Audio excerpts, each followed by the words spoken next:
I hereby enjoin protesters and the organizers to suspend any further protest and create room for dialogue, which I have always acceded to at the slightest opportunity. Nigeria requires all hands on deck and need us all, regardless of age, party, tribe, religion, or other divides, to work together, reshaping our destiny. For joining me, Good News Live update. The hunger protest has brought the president out to address the nation on the current situation, and of course he went on to call on the protesters and the organizers of the protesters to stop the protest and also come out for a dialogue in order to solve the nation problem. Listen to the president as he addressed the country at the moment. Thank you for joining us. My fellow Nigerians, I speak to you today with a heavy heart and sense of responsibility, aware of the turmoil and violent protests unleashed in some of our states.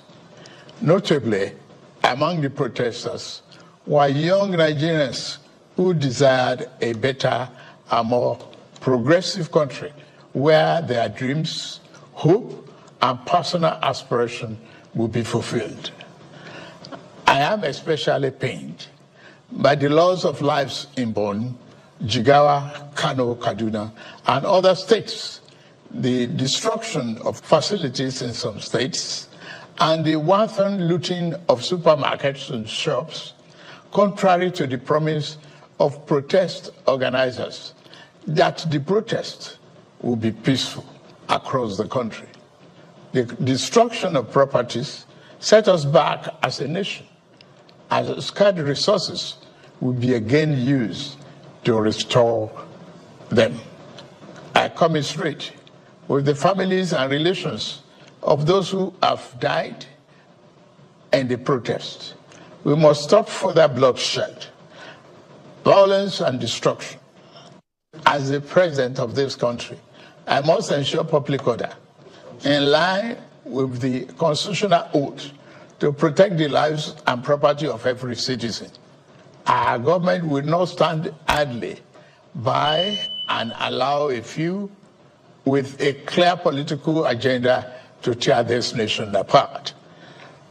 Under the circumstances, I hereby enjoin protesters and the organizers to suspend any further protest and create room for dialogue, which I have always acceded to at the slightest opportunity.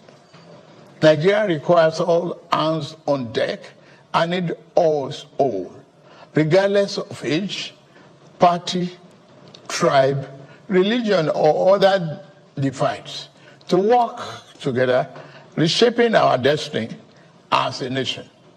To those who have taken undue advantage of this situation to threaten any section of this country, be warned. The law will catch up with you. There is no place for ethnic bigotry or such threats in the Nigeria we seek to build.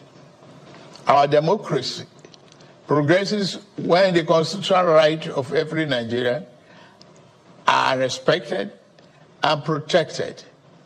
Our law enforcement agencies should continue to ensure full protection of life and properties of innocent citizens in a responsible manner.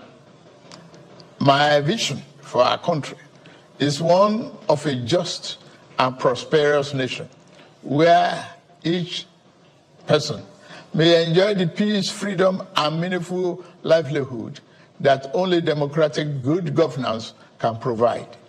One that is open, transparent, and accountable to the Nigerian people. For decades, our economy has remained anemic and taken a dip because of many misalignments that have stunted our growth. Just over a year ago, our dear country, Nigeria, reached a point where we couldn't afford to continue the use of temporary solutions to solve long-term problems for the sake of now and our unborn generations. I therefore took the painful yet necessary decision to remove first subsidy and abolish multiple foreign exchange system, which had constituted a noose around the economic jugular of our nation and impede our economic development and progress. These actions block the greedy and the profit that smugglers and rent seekers made. They also block the undue subsidy we had extended to our neighboring countries to the detriment of our people, rendering our economy prostrate. These decisions are made were necessary if we must reverse the decades of economic mismanagement that didn't serve us well. Yes, I agree. The buck stops on my table. But I can assure you that I am focused fully on delivering the governance to the people. Good governance for that matter. In the past 14 months, our government has made significant strides in rebuilding the foundation of our economy to carry us into a future of plenty and abundance. On the physical side, aggregate government revenue has more than doubled, hitting over 9.1 trillion naira in the first half of 2024, compared to the first half of 2023, due to our efforts at blocking leakages, introducing automation, and mobilizing funds creatively without additional burden on the people. Productivity is gradually increasing in the non-oil sector, reaching new levels and taking advantage of the opportunities in our current economic ambience. My dear brothers and sisters, we have come this far, coming from a place where our country spent 97% of all our revenue on debt service. We have been able to reduce that to 68% in the last 13 months. We have also cleared legitimate outstanding foreign exchange obligations of about 5 billion without any adverse impact on our programs. This has given us more financial freedom and room to spend more money on you, our citizens, to fund essential social services like education and healthcare. It has also led to our state and local government receiving highest allocation ever in our country's history from the federation account. We have also embarked on major infrastructure projects across the country. We are working to complete inherited projects critical to our economic prosperity, including roads, bridges, railways, power, and oil and gas development. Notably, the Lagos-Calabar Coastal Highway and Sokoto-Badagry Highway projects will open up 16 connecting states, creating thousands of jobs and boosting economic output through trade, tourism, and cultural integration.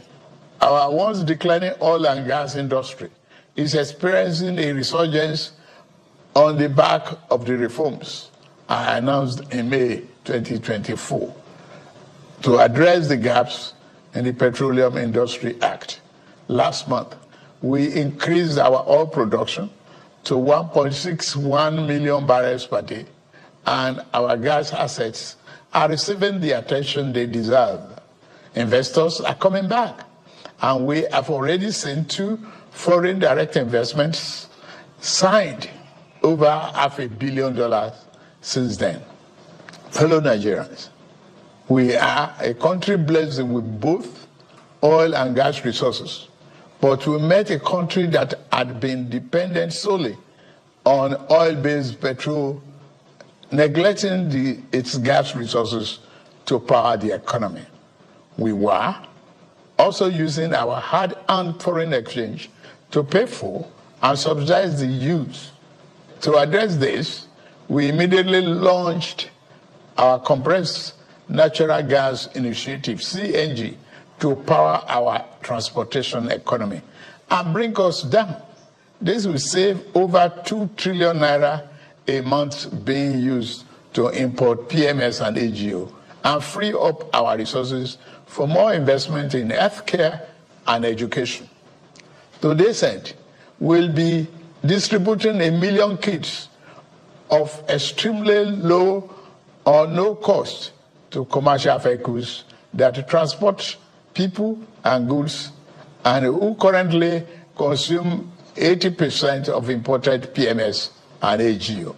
We have started the distribution of conversion kits and setting up of conversion centers across the country in conjunction with the private sector.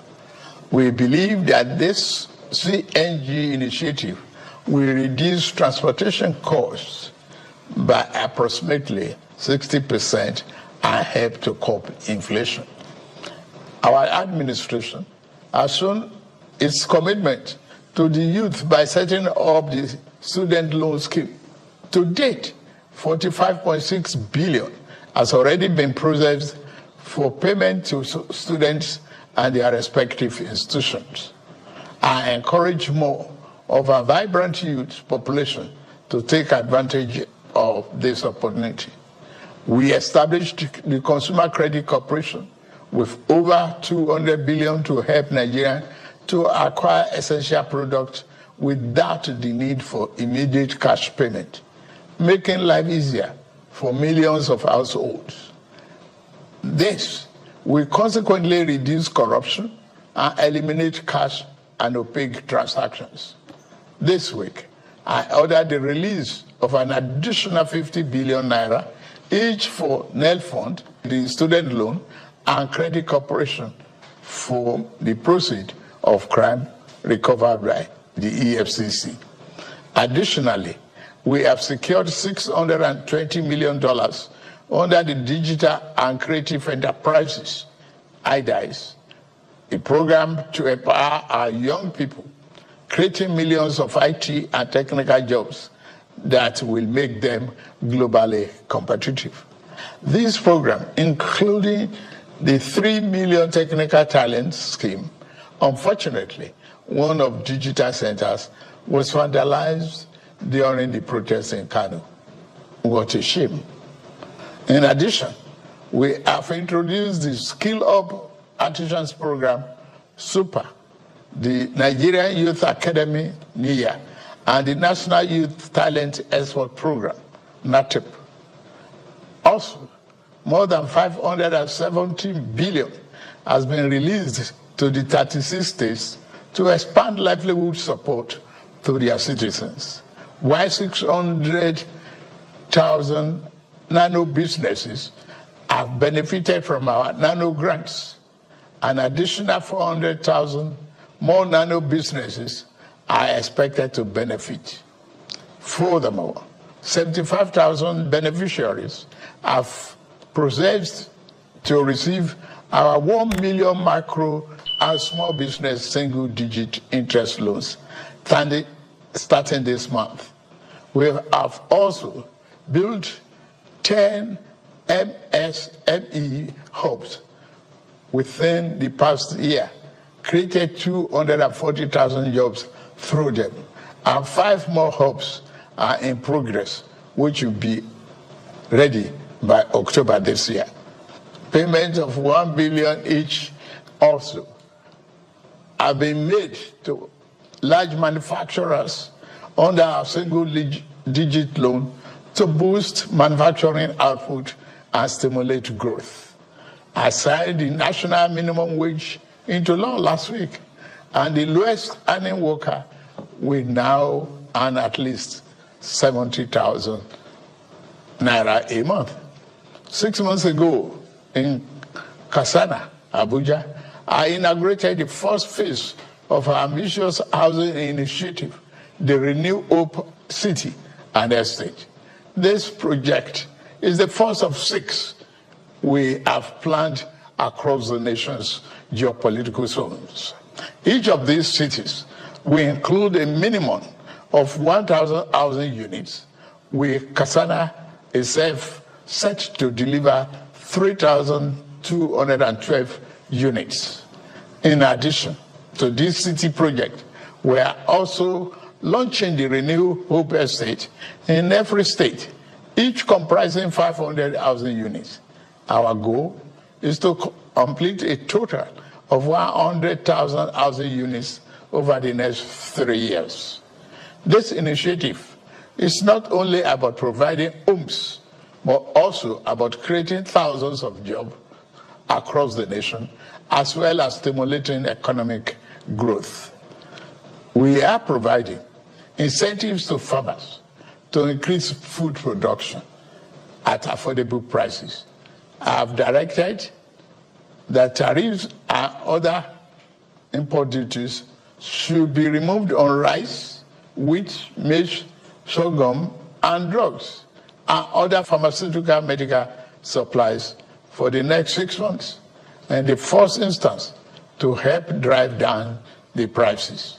I have been meeting with our governors and key ministers to accelerate food production.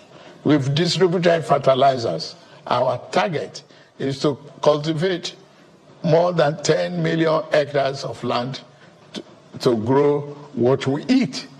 The federal government will provide all necessary incentives for this initiative, whilst the state provides the land, which will put millions of our people to work and further increase food production. In the past few months, we have also ordered mechanized farming equipment, such as tractors and planters, worth billions of naira from the United States, Belarus, and Brazil. I can confirm to you that the equipment is on the way. My dear Nigerians, especially our youths, I have heard you loud and clear.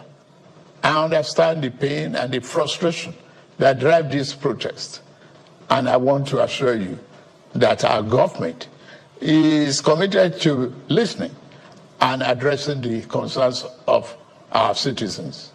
But we must not let violence and destruction tear our nation apart. We must work together to build a brighter future where every Nigerian can live with dignity and prosperity. The task before us is a collective one, and I am leading the charge as your president.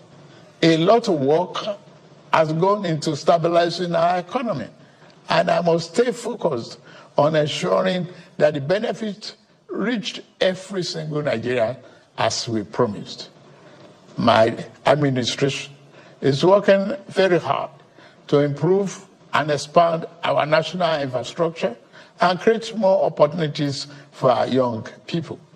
Let nobody misinform and miseducate you about your country or tell you that your government does not care about you.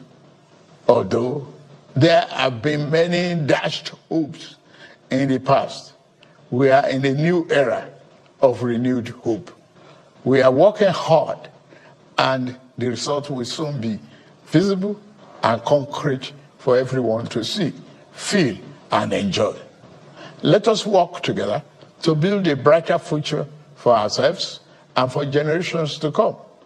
Let's choose hope over fear, unity over division, and progress over stagnation. The economy is recovering. Please, don't shut out this oxygen. Now that we have been enjoying democratic governance for 25 years, do not let the extremists of the enemies of democracy use you to promote an unconstitutional agenda that will set us back on our democratic journey. Forward ever, backward never. In conclusion, security operatives should continue to maintain peace, law, and order in our country, following the necessary Convention on Human Rights, to which Nigeria is a signatory. The safety and security of all Nigerians are paramount. Thank God and thank you for your attention. And may God continue to bless our great nation. Thank you very much.